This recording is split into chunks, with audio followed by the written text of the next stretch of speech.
We interrupt this program to bring you a special report.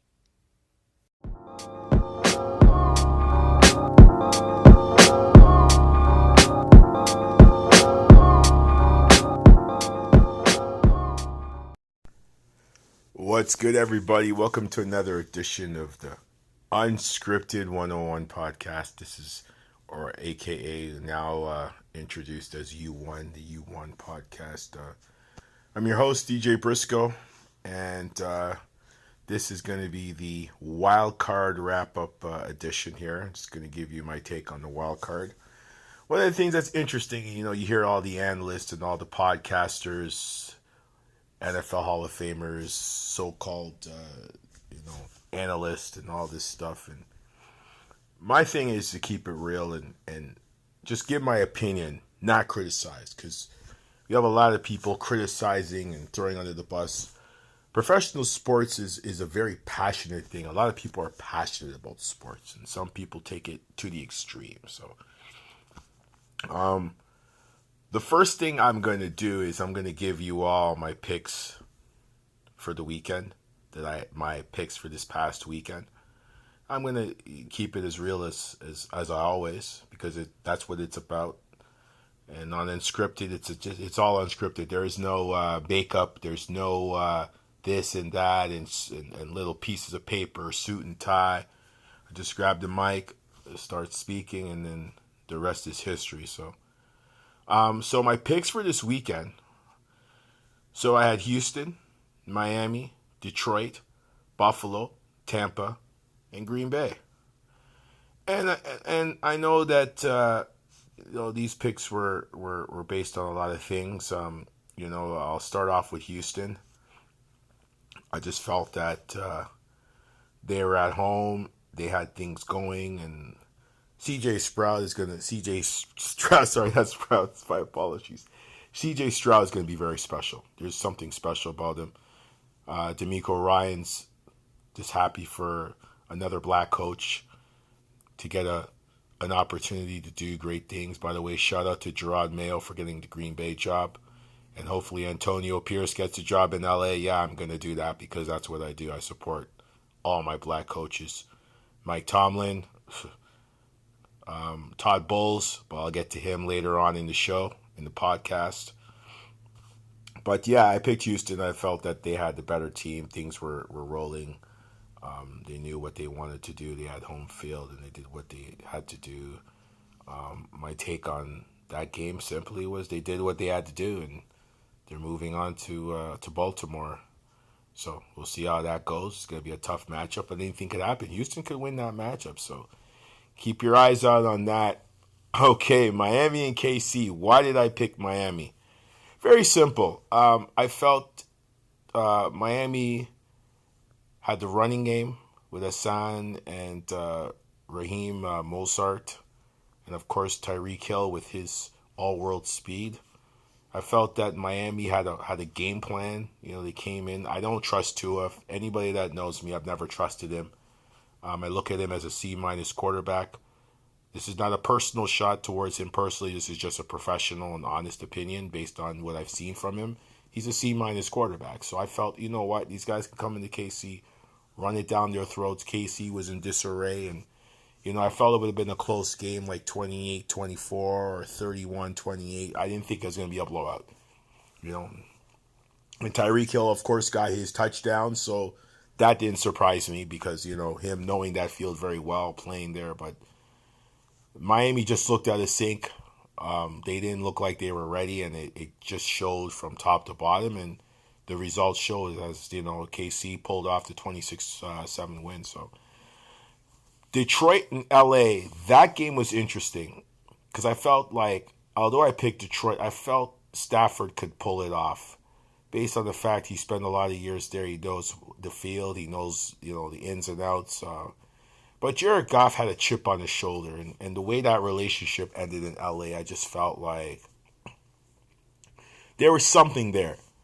And you knew it was going to be close because both these guys have a chip on their shoulder. Like Stafford felt like the Lions didn't respect him, and Jared Goff felt like he got basically shipped like a Beverly Hills 90210 actor, like he was an extra prop or something, you know. So he came in, he did what he had to do. They, 24-23, they pulled it off.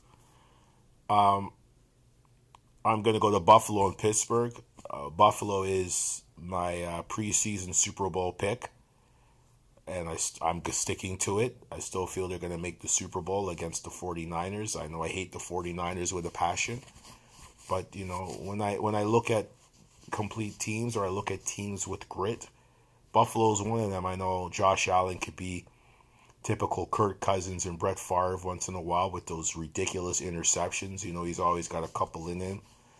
But if he could just be a game manager, and of course with the new OC, I think things could be fine. Run the ball a little more and keep the ball out of Josh's hands a little less, and things will come to fruition for Buffalo. 31-17 over Pittsburgh.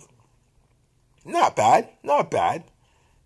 They had a little bit of scrapes here and there, coming off this classic, Western New York snowstorm. But, they did what they had to do. And KC and Buffalo, which I will talk about in the next podcast, which will be a classic. This is the one here.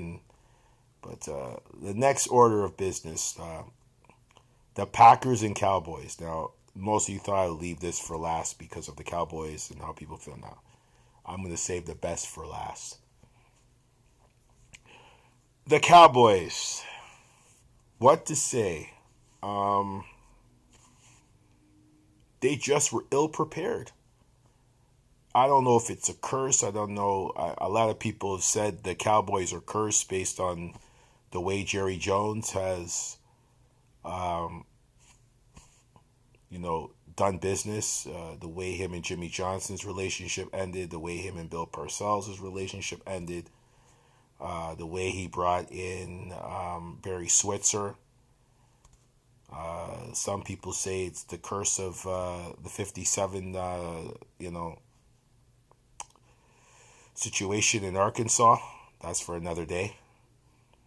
A lot of things, a lot of factors. And it's funny, the only owner that spoke after the Wildcard games was Jerry Jones. For some reason, out of all the owners in the NFL, whether it was coaching press conferences or whatever, something, pre-game, post-game, it was Jerry Jones. And I think a lot of people have kind of spoken their piece about him. Some people say he's a meddling owner. Some people say he's this, he's that. It's his business. It's his team.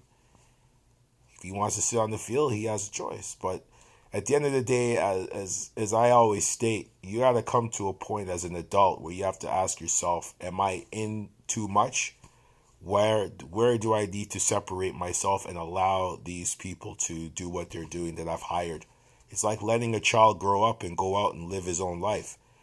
How much of inside his life and how much meddling do you want to do to stunt the child's development, or the pre-teen area, the teenager, the young adult? You got to let people grow. And I feel like, just my personal opinion, Jerry Jones hasn't allowed that. He's not allowed any freedom at all, especially with his coaching staff. He kind of puts his nose in him and his sons. I mean, kudos to him. He put his sons in this position never to work a day in their life. But there's a funny thing in life. Even though you're put in the position never to work in life, you still got to work. Doesn't matter what you do in life, whether you have money or not, you got to work. You have to work to be successful. Whether you're rich or poor, you have to work to be successful. So Jerry Jones has a lot of work to do. He has the most lucrative franchise in sports, and he has the most work to do this offseason, because he's got to figure out tons of things, not just his coaching staff, his quarterback situation, where Dak's going to be making 59, and I hope Dak gets his money. I'm in favor for players getting their money, by the way.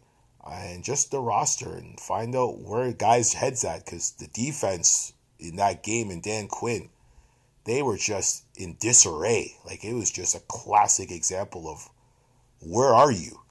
Are you here? Like, what? Where were you? So, Green Bay did what they were supposed to do. At one point, it was 48-16, which to me technically was a final score, but the official final score, due to garbage time points or fantasy points or whatever you would call it. If this was a fantasy season, it would matter, but it's not. 48-32, Packers. So let me save the best for last. This is the best for last. Philly and Tampa. Philadelphia. What a collapse. Started off the season 10-1.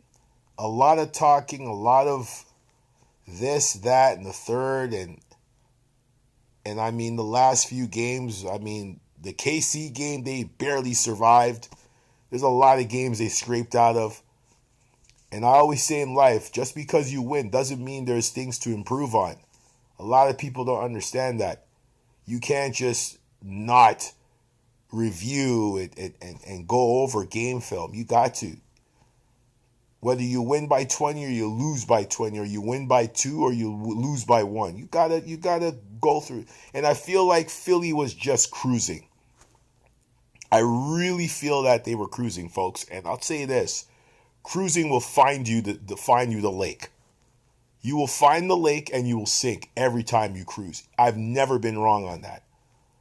Whether it's been my career in coaching or anything in sports, you will sink. When you get lazy, passive, or just complacent or comfortable, you will sink. And last night, they went to Tampa. They didn't sink in the lake. They sunk in the ocean. And that was an absolute terrible, inept performance. And why I say that is because they did not look like they wanted to play. And the thing that is so like mind-boggling is this is a playoff game. There are a bunch of other teams sitting at home that were watching this game saying, "Are you crazy, man? I wish I had that spot." Monday night, bright lights, everything, cameras are on you. You guys miss more tackles than I've ever seen. And I had a brethren message me, and my response to him was, "Good night, Eagles." That was my response to him. Good night, Eagles. That was it. Because you could see it from the beginning that this was just a disarray. They were disconnected from the coach. They were disconnected from each other. Man, if Tampa didn't have some miscues on offense in the first and second quarter, this would have been a 50-point game. I guarantee you. This was a disaster. Everybody's like, "Oh, the Cowboys game was bad." No, it wasn't. It was bad. It was awful. Because it's the Cowboys. That's why it's magnified. Because it's Dallas. Everybody hates Dallas, blah, blah, blah. But this game, no. This was a disaster. 32-9. It should have been worse. Baker Mayfield absolutely danced and sung and did whatever he wanted. And I'll tell you something, peeps. I'll say this right now, and this is facts. When you watch Philly come in, you knew it right away. When I was doing my picks for Wildcard weekend, that was the first game I picked. I said, and sometimes when you do, like, when you're in pools or you're doing stuff or you go online and you're playing like an elimination, they have confidence picks. This was my highest confidence pick. Out of all the games, it was this one and the Buffalo one. This is my highest confidence one. I just said to myself, the Eagles are they've checked out. And did they ever check out? So this was just an absolute I've never seen anything like it, especially with the missed tackles. It's almost like they just didn't care. So they got what they wanted. They're out. And hopefully they figure it out for September. But I can care less. Not a fan of them anyway. So that's my wild card wrap up, folks. It's on to the divisional round. And right now, I'm not going to say too much about it.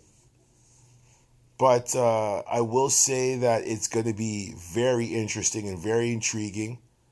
There are 8 teams left. And it's coming down to the wire. It's going to be special, just because your team is not in the playoffs doesn't mean you can't enjoy what's going on. I mean, you got to look at it from this perspective.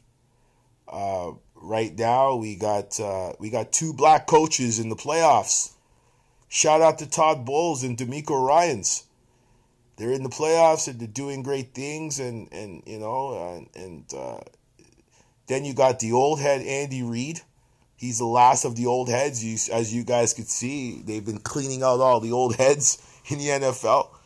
But word is Belichick might be back. I think it's time for these old heads just to give it up. I'll say this. If you're over 70, you shouldn't be coaching anymore. Let the young guys take over.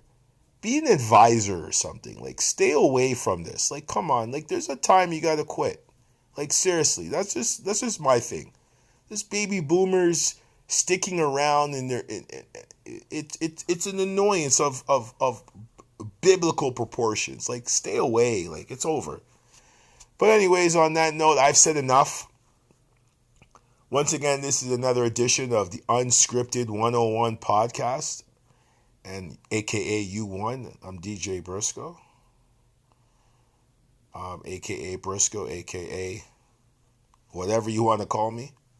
If you don't like me, I don't care. Anyways, all jokes aside, folks, thanks for listening, and see you next time.